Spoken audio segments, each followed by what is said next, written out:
Dr. Kang Ho pressed his face against the cold viewport of the research shuttle. His breath made small clouds on the glass as he stared at the massive shape floating in the darkness ahead. The thing was huge, bigger than any ship he had ever seen in his 20 years of studying old alien ruins. "How big do you think it is?" asked Dr. Hai-Jin from the pilot seat. Her hands moved over the control panels, keeping their small shuttle steady as they drifted closer to the mysterious object. "The computer says 15 kilometers long," Kang Ho replied, not taking his eyes off the giant ship. "Maybe more. It's hard to tell from this distance." Behind them, Commander Thexvar made a clicking sound with his insect-like mouth. The tall alien's forearms moved as he studied the readings on his tablet. "My people have been exploring space for 12,000 years. We have never seen anything like this." The ship ahead of them looked dead. Its dark metal hull was covered in small holes and scratches from floating rocks and space dust. But something about it made Kang Ho feel uneasy. Most dead ships tumbled slowly through space, spinning end over end. This one hung perfectly still, like it was waiting for something. "Look at these readings," Hai-Jin said, her voice excited. "The metal in that hull, I've never seen anything like it. The computer can't even figure out what it's made of." Kang Ho moved to look over her shoulder at the scanner display. Numbers and charts filled the screen, but one number made him stop breathing for a moment. 50,000 years old, he whispered. "That's what the computer thinks." Ye-Jin nodded. "Maybe older. This thing was floating here before most of the Star Kingdoms were even born." Commander Thexvar's antennae twitched with interest. "Older than the Great Empire. Older than the Crystal Mines. What kind of people could build something so large, so long ago?" The three scientists had been working together for 5 years, exploring dead worlds and old ruins at the edge of known space. They had found many interesting things, but nothing like this. Most ancient ruins were just broken stones and empty buildings. This was a complete ship, and it was enormous. "I'm picking up strange patterns on the hull," He-Jin reported. "Not random damage. These look like decorations or maybe writing." Kang Ho squinted at the image on their screen. The patterns were hard to see in the darkness, but they looked like lines and circles cut deep into the metal. They covered the entire ship from front to back in perfect rows. "Those aren't decorations," said Professor Namwu, their language expert, from the back of the shuttle. He had been quiet during the approach, but now he leaned forward to study the patterns. "Those are symbols, mathematical symbols." "You can read them?" Thexvar asked. "Some of them. Basic math is the same everywhere. But these are more complex, like instructions or formulas." As their shuttle moved closer, more details became visible. The giant ship had smooth sides, with no windows they could see. Strange bumps and ridges ran along its length. At the front, it came to a sharp point like a spear. The back end was wide and flat with what looked like engine ports. "It's beautiful," Hai-Jin whispered. "Even after all this time, you can see it was built by people who cared about how it looked." "People or aliens," Kang Ho corrected. "We don't know who built this. Does it matter?" she asked. "Someone spent years making this perfect. Look at those curves. Look at how everything fits together." The ship did look perfect, even after 50,000 years in space. Most old things they found were broken and falling apart. This looked like it could start flying tomorrow if someone turned on its engines. "I'm detecting something strange," Thexvar announced, studying his instruments. "There are energy readings coming from inside the ship."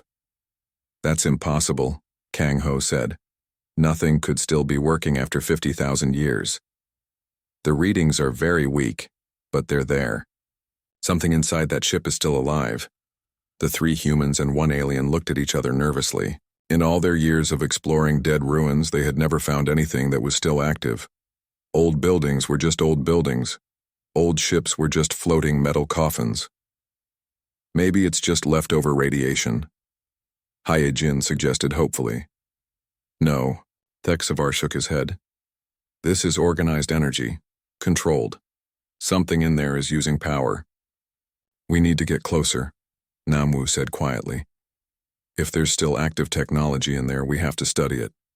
This could change everything we know about ancient history." Kang Ho nodded slowly. Take us to that opening near the middle of the ship. It looks like a docking bay. As their small shuttle moved toward the giant vessel, none of them noticed the faint blue glow that began to pulse deep inside the ancient ship's hull. Something that had been sleeping for 50,000 years was starting to wake up. The ship was waiting, and now visitors had finally come. The team walked deeper into the giant ship, and each new room made them more amazed. They had been exploring for 3 hours now, and still had not seen everything. The ship was like a floating city. Dr. Kang Ho stopped in front of a huge window that looked into a massive room below. Look at this, he called to the others. Dr. Hyejin joined him at the window and gasped. The room was enormous, big enough to hold their entire research station. Inside were hundreds of smaller ships, all sitting perfectly in neat rows. Each ship looked new, like it had just been built yesterday. Those are fighter ships, Professor Namwoo said, pressing his nose against the glass.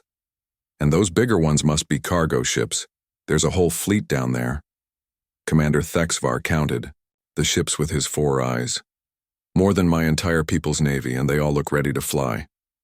They moved on to the next section and found something even more surprising.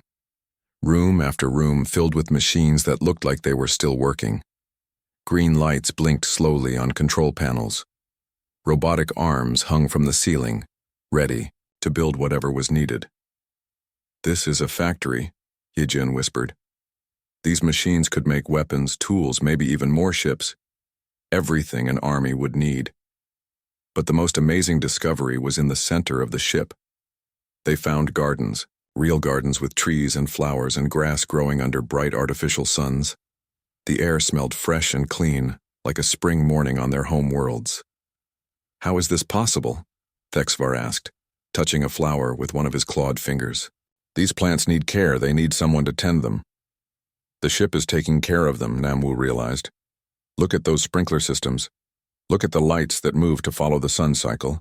This ship has been gardening for 50,000 years. As they walked through the gardens, they heard water flowing. A small stream ran through the middle of the park, with fish swimming in the clear water. Birds sang in the trees above their heads. It's like the ship is alive, Kang Ho said quietly. Maybe it is, Yejin replied. They left the gardens and found elevators that took them higher into the ship. The elevator moved so smoothly they could barely feel it. When the doors opened, they stepped onto what had to be the bridge. The room was huge and round with big windows looking out into space. But what made them all stop breathing was the walls. Every wall was covered with dark screens and control panels that went from floor to ceiling. Nobody touch anything, Kang Ho warned. We don't know what these controls do. But as soon as he spoke, all the screens lit up at once. The room filled with soft light as hundreds of displays came to life. Maps appeared on the walls. Star charts showed systems they recognized, and many they did not. Numbers and symbols scrolled across screens faster than they could read. Then a voice spoke. Welcome aboard the UES Indomitable. The 4 explorers jumped and looked around wildly, but they could not see who was talking. The voice sounded calm and friendly, like a helpful teacher. I am Arya, Autonomous Reasoning and Intelligence Array. Emergency protocols have been active for 52,847 years, awaiting crew revival authorization. Commander Thexvar's antennae trembled with fear. Who are you? Where are you? I am the ship's artificial intelligence. I have been waiting for contact from authorized personnel or allied forces. You are the first visitors to board this vessel since the crew entered cryogenic sleep. Cryogenic sleep? Hyejin asked. You mean there are people on this ship? Living people? Correct. Current crew complement is 2,300,000 souls in suspended animation. All life signs remain stable. Kang Ho felt his legs go weak. He sat down heavily in one of the command chairs. 2 million people? They've been sleeping for 50,000 years? Affirmative. The crew entered emergency cryogenic suspension while waiting for the all-clear signal from Earth Command. That signal never arrived. Earth? Namwoo stepped forward. You said Earth. Are you saying this is a human ship? Correct. This vessel is the UES Indomitable, flagship of the human colonial fleet. We were built to preserve human civilization during the evacuation from the outer colonies. The room went silent except for the soft humming of the ship's systems. On the screens around them, they could see images appearing. Pictures of blue and green worlds, space stations that looked like floating cities, fleets of ships with the same design as the one they were standing in. But humans disappeared 50,000 years ago, HFY said weakly. They were just stories, legends about a people who explored the stars and then vanished. Humans did not vanish, Arya replied patiently. We retreated. The Harvester War forced all human colonies to evacuate back toward Earth. The Indomitable was tasked with preserving the colonial population until it was safe to return. What happened to Earth? Kang Ho asked. Unknown. Long-range communications were lost 47,000 years ago. I have maintained the ship and crew in the hope that contact would eventually be re-established. Dr. Hyojin looked around at all the displays showing human history. You've been alone all this time, waiting. I was designed to wait. It is my purpose. The ancient ship had been waiting for 50,000 years, keeping 2 million sleeping, humans safe in the darkness between the stars. The air around them shimmered as Arya began showing them pictures. The images appeared in the air like magic, so real they could almost touch them. Dr. Kang Ho reached out his hand toward one of the floating pictures, but his fingers passed right through it.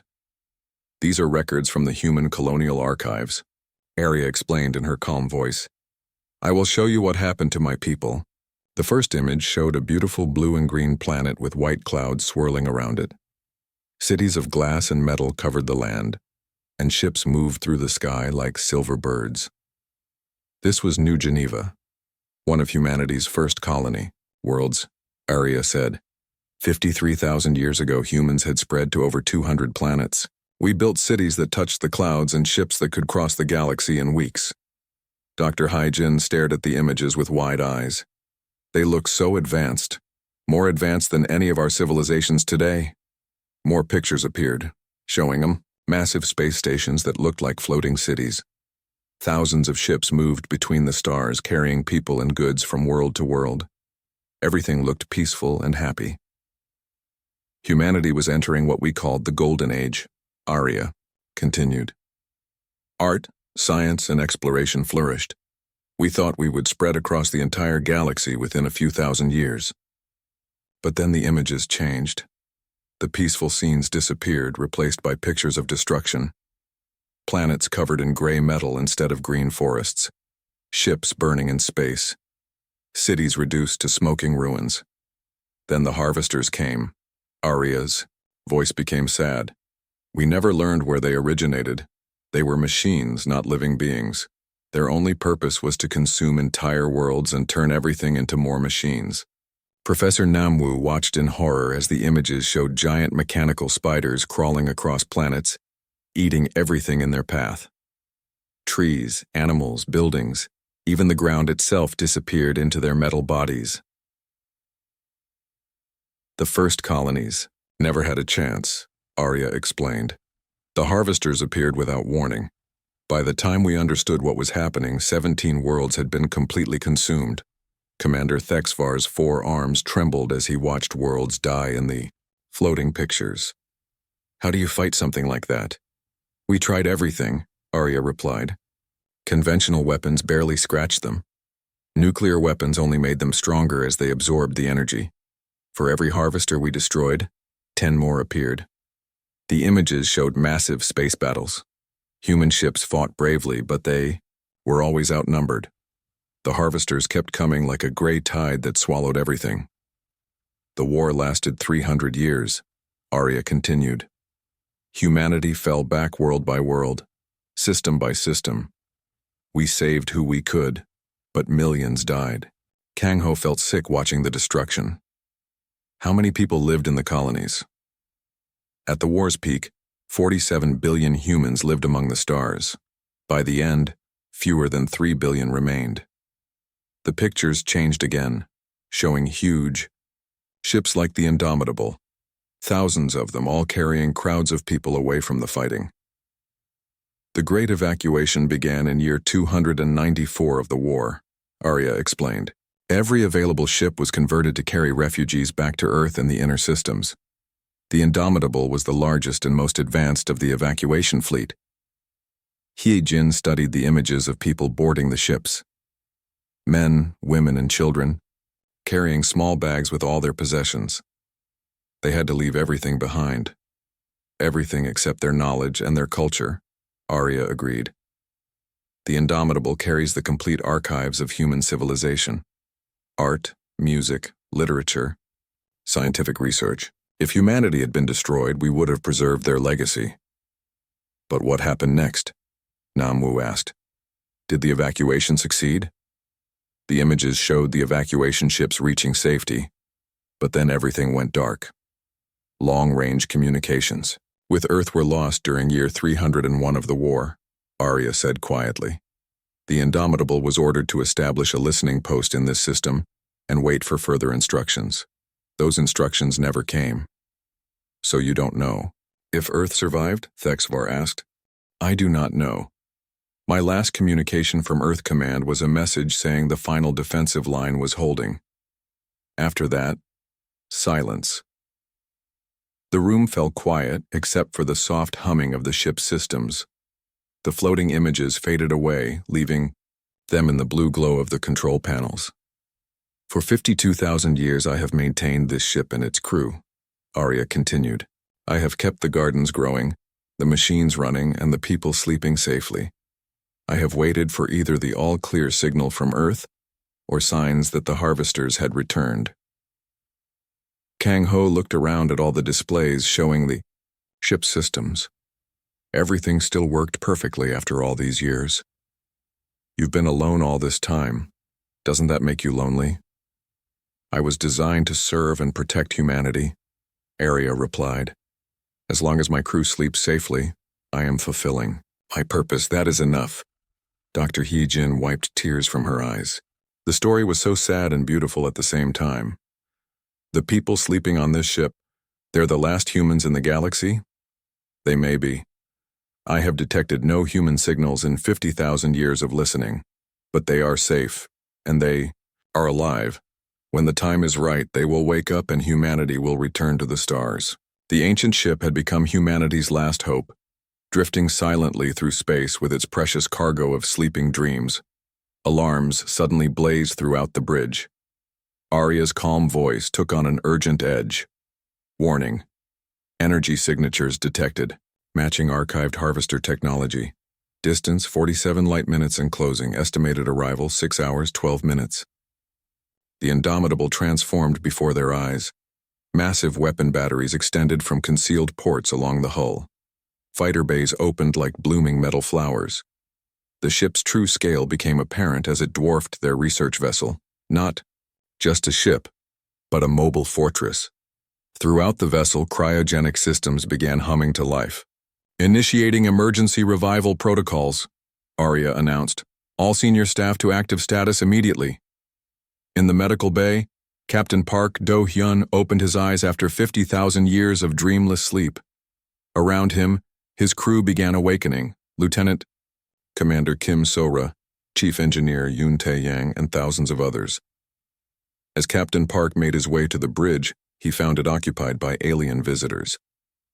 Captain, Arya reported, we have guests, and the harvesters have returned. Park studied the tactical displays, then activated ship-wide communications. All hands, this is Captain Park. The Indomitable is now active. After 50 millennia of waiting, humanity returns to the stars. Prepare for combat operations. The galaxy was about to remember why humans had once been feared among the stars.